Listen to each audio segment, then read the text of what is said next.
Let me tell you why I'm here. This is a serious time for all Americans. And in considering the stakes in the November election, for me, the single overriding issue of all others is the state of our democracy and whether we're keeping its implicit promise to leave it better than we found it. To answer that question honestly, I had to confront certain uncomfortable truths. The first is the economic inequality of American households. It's wider and growing faster than any country in the world. Of all the private wealth in this country, 76% is owned by the top 10% of Americans, while the bottom 40% have a negative net worth. A second and closely related uncomfortable truth is that the recent campaign finance so-called rules of the game are poisoning our democracy's politics. The Citizens United case, I'm sure you're familiar with it. But what happened? It judiciously and judicially licensed outsized political power to the wealthiest among us, thus making a mockery of one person, one vote, a cherished concept of fairness and equality in any democracy. Thirdly, people's names may appear on the eligible voters lists, but if they feel effectively disenfranchised because all the power is someone else, guess what? They don't vote. And voter participation in this country is number 31 on a list of 34 developed nations, and we have to do something about that. The final truth we had to confront is the notion of public trust. Public trust means a belief that every citizen, no matter his or her station in life, has a fair shot at economic security and a reasonably equal opportunity to influence public decisions that may affect that security or their quality of life. Today, this nation's public trust in our public officials is at a sorry 26%.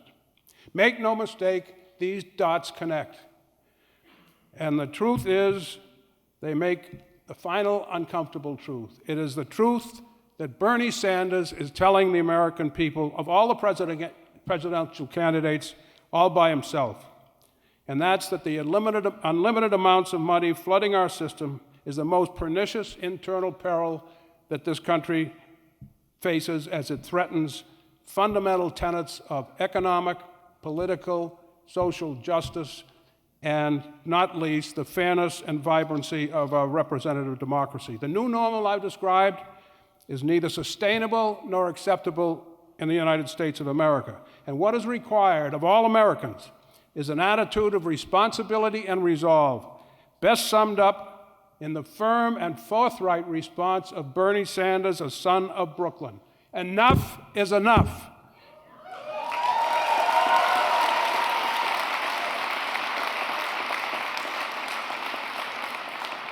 So what we can do is respond to Bernie Sanders' challenge to all of us to share the responsibilities and the sacrifices required to restore public trust in America's democracy and to reknit the fraying fabric of our national character and to vote accordingly.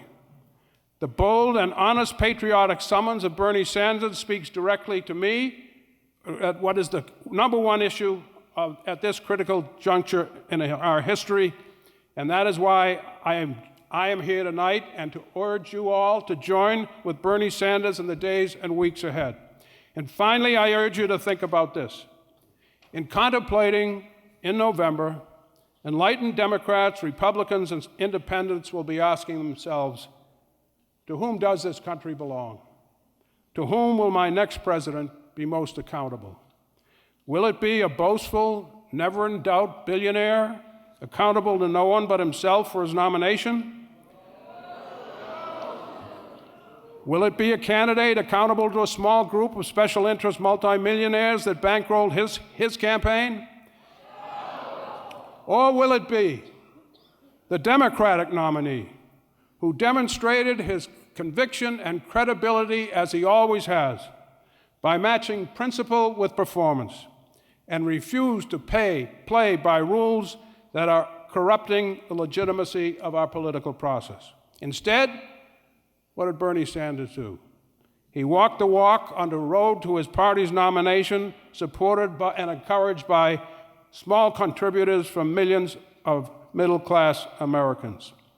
And mark my words on this, a representative democracy will not be restored from within the Capitol Beltway until a majority of Americans can cause their elected representatives to feel the burn.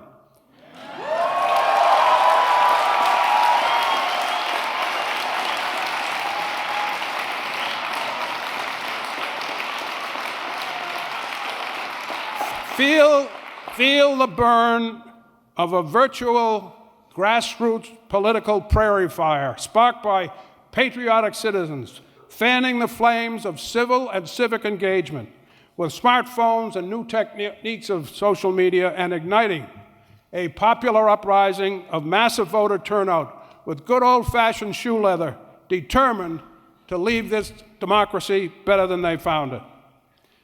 This, I'll remind you, as President Kennedy reminded us, democracy is never a final achievement. It is a call to an untiring effort, to sacrifice and willingness to live and to die in its defense. Every generation of the Americas, he said, has shaped the new goals for democracy to suit the demands of a new age. This is our new age. These are our demands. This is our obligation. This is the challenge and goal of an authentic patriot who wears his passion for a better America on his sleeves.